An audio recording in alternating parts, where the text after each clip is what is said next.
saya akan membagikan permenungan saya yang diambil dari Lukas bab 9 ayat 18 sampai 22. Dan pada hari ini juga kita memperingati Santo Padre Pio.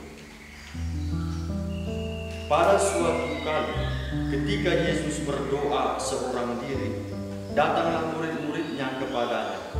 Lalu dia bertanya kepada mereka, kata orang banyak, siapakah aku ini? Jawab mereka, Yohanes Pembaptis.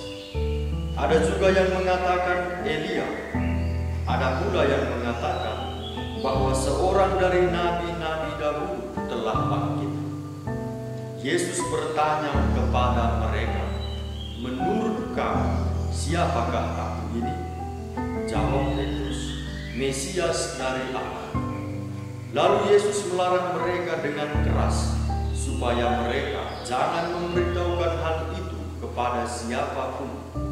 Dan Yesus berkata, Anak manusia harus menanggung banyak penderitaan dan ditolak oleh tua-tua, imam-imam kepala, dan ahli-ahli Taurat, lalu dibunuh dan dibangkitkan pada hari ketiga.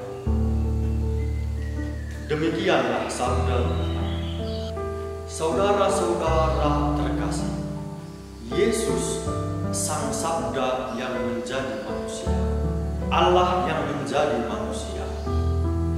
Pada bagian pertama bacaan Injil hari ini dilukiskan kepada kita Yesus berdoa. Sesudah banyak berkarya di Galilea, Yesus berdoa. Saudara-saudari terkasih, Yesus berdoa sebelum menyatakan kemesiasannya kepada para rasul.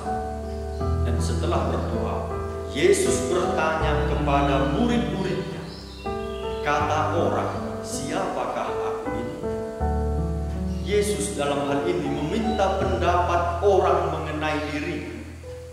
Dan dari jawaban para murid, dapat kita ketahui bahwa orang banyak berpendapat bahwa Yesus itu adalah seorang nabi seperti Yohanes Pembaptis dan Elia. Siapakah nabi? Nabi adalah orang yang berbicara atas nama Allah, sehingga seringkali nabi mengawali perkataannya dengan berkata, beginilah firman Tuhan, atau Tuhan berfirman. Nabi berani berbicara demikian karena Allah sendirilah yang memilih mereka.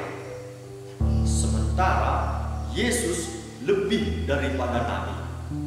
Kalau para nabi berbicara atas nama Tuhan dengan berkata, beginilah firman Tuhan, sementara itu Yesus mengawali pengajarannya dengan berkata, aku berkata kepadamu. Sangat berbeda. Yesus berkata demikian, aku berkata kepadamu, karena ia adalah Allah yang menjadi manusia.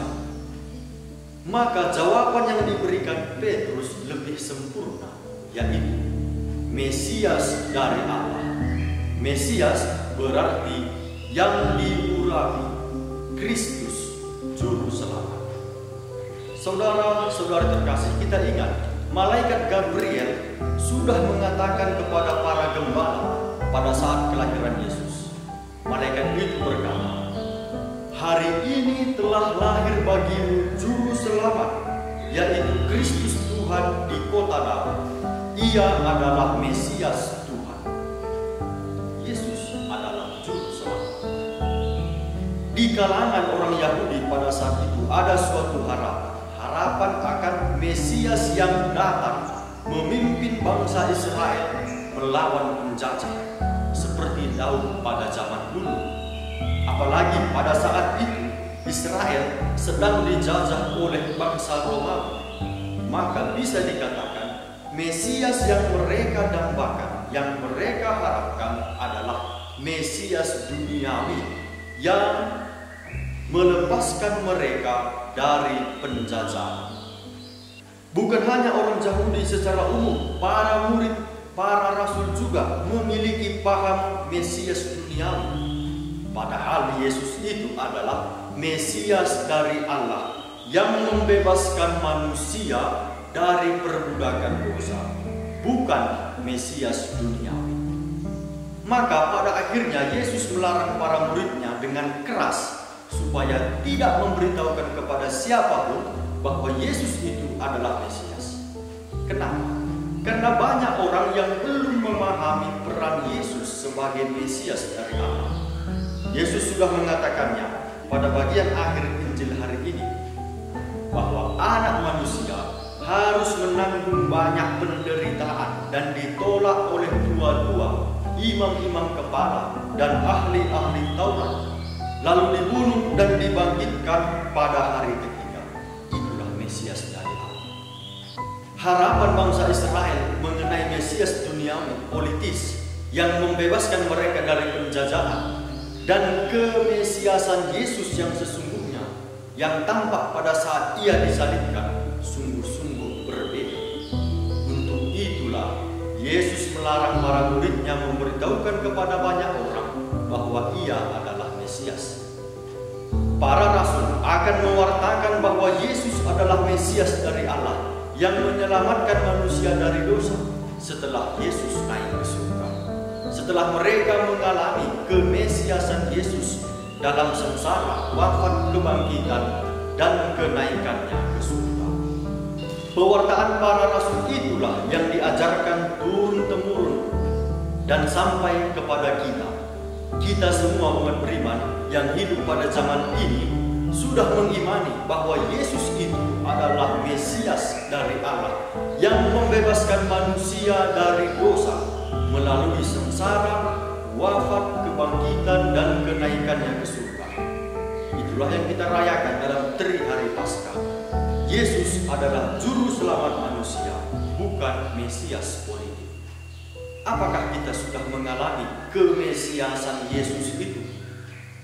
Mungkin pengertian dan pengetahuan kita ada, tetapi itu tidaklah cukup dan tidak seharusnya membuat kita puas.